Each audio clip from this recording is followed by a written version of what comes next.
Welcome, champions, to Season 3 of the War Within expansion.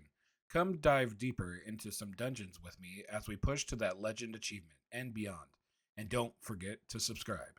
Hey guys, welcome to week 3 where we make our final push to that legend achievement and maybe start another character's journey to 3K Mythic Plus rating as well.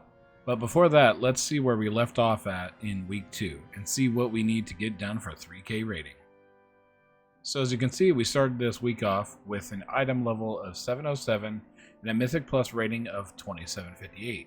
And if you look closely, you can see I'm Mountain Thane now as well, rather than Colossus. Even though I like running Colossus as a spec, in these higher keys, people go really by the meta. And right now, Mountain Thane is the meta, and in a few groups, even as a tank, I got dropped because I wasn't Mountain Thane. So I'm giving into peer pressure here so I can get some big keys done here. But needless to say, let's get into these keys.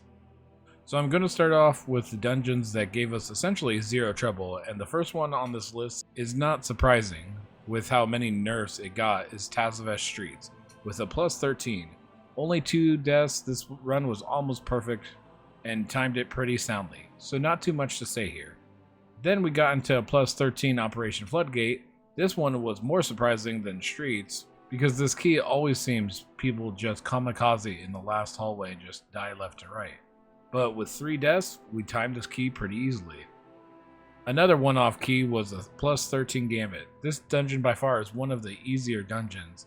I believe this and Ecodome will probably be the highest pushing keys because there's a lot of trash pulls you can make bigger and bigger with a well-defined group, and I think you could do 2 to 3 keys higher than something like Priory.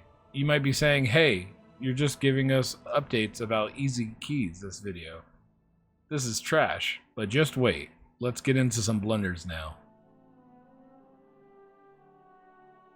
So first up is a plus 13 Dawnbreaker. This key has its ups and downs, and this dungeon is really front heavy, meaning a lot of deaths happen before the first boss usually, in pugs at least. The back half of the dungeon is definitely easier, but as you can see with this plus 13, we ended up wiping on the first boss already at 11 deaths. So we call for the abandon and go next.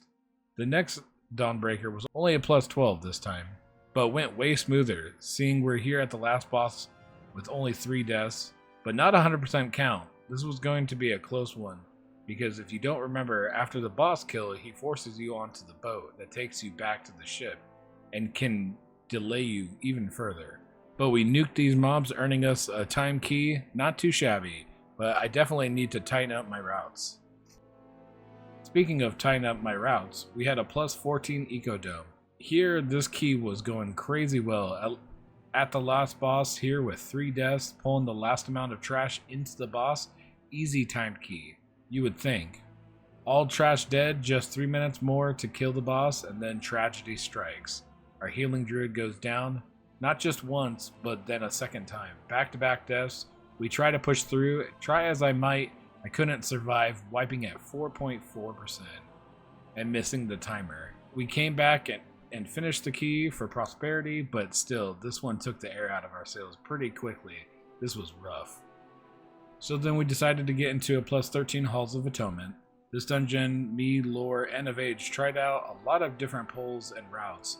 These were actually fun keys. Even though were a lot of failures, it was fun trying new routes and seeing how big we can go, even with pugs, and some of them didn't go too well, to say the least. So as you can see with this first one, it was going very smoothly.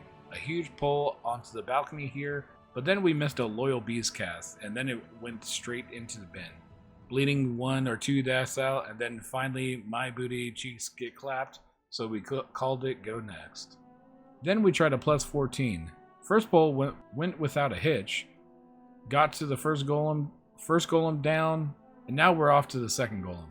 Ended up bleeding more deaths. With 6 deaths on the board before the first boss, it was called here too. So we went for an abandon. Next halls was a plus 12, and we are here at the third golem, coming through the courtyard this time. With only 1 death, this key is going crazy well. Then we go into the pull, so we lost a couple people here, including the healer, so I was trying to keep the key alive, and then someone running back brought in a gargoyle, and that was all she wrote. We couldn't recover. What a shame, we were killing this key. Okay, now with this one, we're a little deeper in this plus 13 halls on the third boss with over 9 minutes left in this key. It is easily timeable. Let's go, boys. So, pro tip with this boss, we found out if you don't soak the ghost into the canister right away, then apparently later on in the fight, the canister respawns delay themselves. Which, as you can see, we get stuck with a ghost up the whole time, even getting 2 at one point to spawn, completely wiping on this key. What an annoyance. I really think the canisters shouldn't be linked to their destruction, rather than a flat timer. This was rough. Just like last week's key with streets, bugs or mechanics like these are trash. Then on my own, I ended up doing a plus 12 hauls, and it literally was a perfect run. 0 death, easy key. With that key done, out of the way, let's see what's up next. Arakara, the other so-called easy dungeon. So here we are with plus 12 just before the third boss. With more than 13 minutes to go, this should be easy. But then again, frontals are hard to see, and the healer gets hit with the first one. No worries, he has Ankh. We're fine, cool. He's up, boss charges, and then into another frontal, and boom, healer goes down again. It's okay, we have a battle res. He insta takes it while in a swirl, and drops dead again. But we were doing so good, we have a second battle res. We are saved. Then the boss charges the healer and again kicks him into the stratosphere. And there is no way to recover. Healer died 4 times within 45 seconds. I'm pretty impressed actually. But funny enough, we got into a plus 13 after that. And the same healer queued up for this one. We told the group about the last key, he made his defense, so we just went with it. But this time the healer showed his colors again. Earlier into the dungeon at the first boss, stood in the circle twice, and so we wiped once again because of this healer. Tried another plus 13, got to the first boss, and this time, right when the eggs cracked, the boss jumped to them and ate them instantly, wiping us. Let me know if the boss was too close here, but I was under the impression the boss won't jump to the adds unless he's already casted the circles. But let me know. I don't think they were too close, but obviously something happened here. Everyone in the party kind of agreed this was a weird fluke, but let me know down in comments. So after that disappointing bug/wipe, it's time for a plus 12 aura, and we're here at the last pull of the dungeon.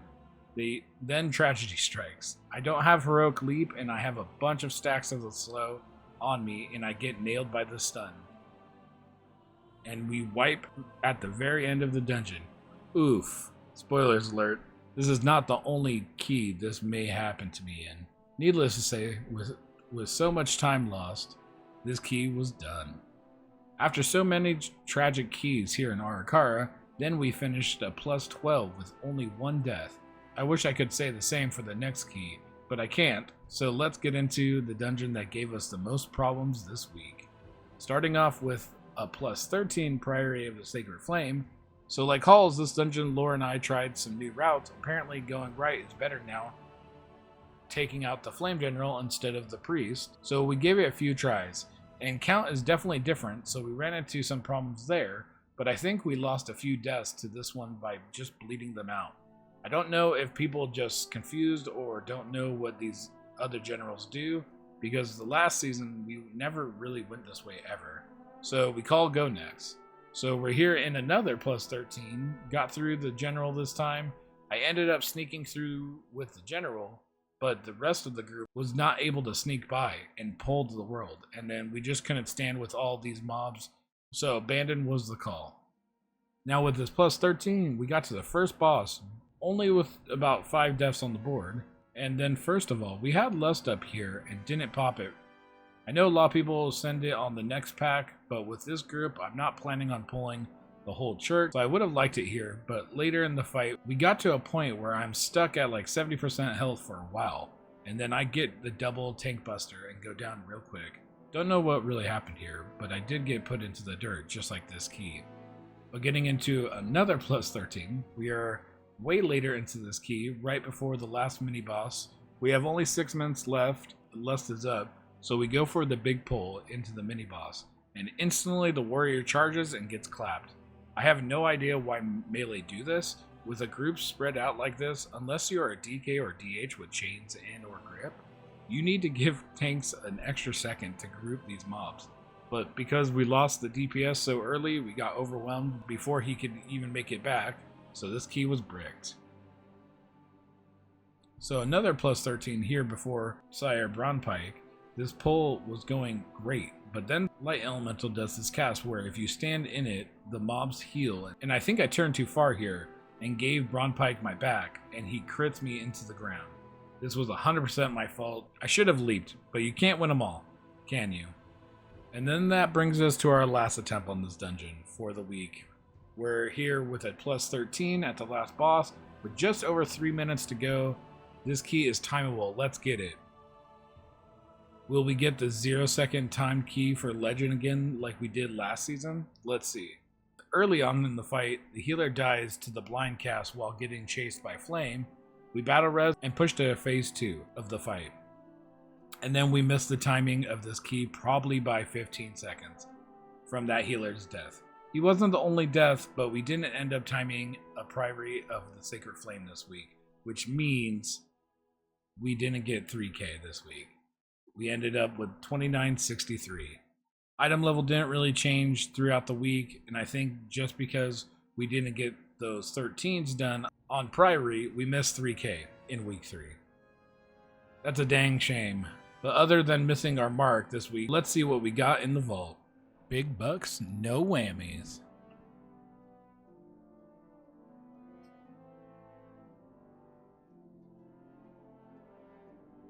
Alright, let's see what we got. We got Solier's Trinket. Ooh, that's super good. Haste Crit Neck, that's pretty dang good. And then a Mythic Helm, which would be turned into Tier. That's really good. I actually have to check something. I don't know. I know Solier's Trinket's good for a lot of classes, but I don't know if it's necessarily good for Protection Warrior. Because I think I wanted to do the trinkets I have, the Idol, and see if the Bomb from Floodgate. But let's see. Solier Trinket is an A trinket. It is very good. So Trinket might be the best bout because I still have a champion trinket. Solier's Trinket would be very, very nice. And it's more of a static trinket too, which is good. Yeah, and I think it'll replace my Idol for now though, wouldn't it? But if we go Helm, because right now, if I take a Helm, then I get Helm Tier. Haste Crit Neck is very good, but I think I want the one from Gambit rather. And then what do we get here? Just a ring and then a trinket. But those are pretty early bosses that you get those. So, oh man. Yeah, I'm thinking I'm going to go with the trinket. Because trinkets, especially specific ones, are very hard to come by. Helm I can get almost any point. I still need to get a better helm anyways right now, so I would still waste the charge for tier. And I don't need the neck, so I'm going to go Solier's Trinket. Alright guys, this is what we're doing. Getting big trinket. So let's see where our item levels... Let's see where our item level ends up after this. So with this huge Mythic Track Trinket, our damage will go up a ton, but our item level didn't really change too much, sitting here at 708 average item level. Me and Priory of the Sacred Flame is the bane of my existence. That is for sure. But that's the end of the video. If you guys want to see me live, I'm live here on YouTube or over on Twitch Thursday, Friday, Saturday nights at 2100 PST. So come say what's up and see these blenders in real time. But I hope you guys enjoyed the video. If you did, leave a big thumbs up down below. It helps out a ton. If there's anything I can do to make these videos more entertaining for you, leave a comment down below. And I hope you guys are subbing so you guys get notifications of every upload I do. Again, hope you enjoyed the video. Have a nice day. Peace.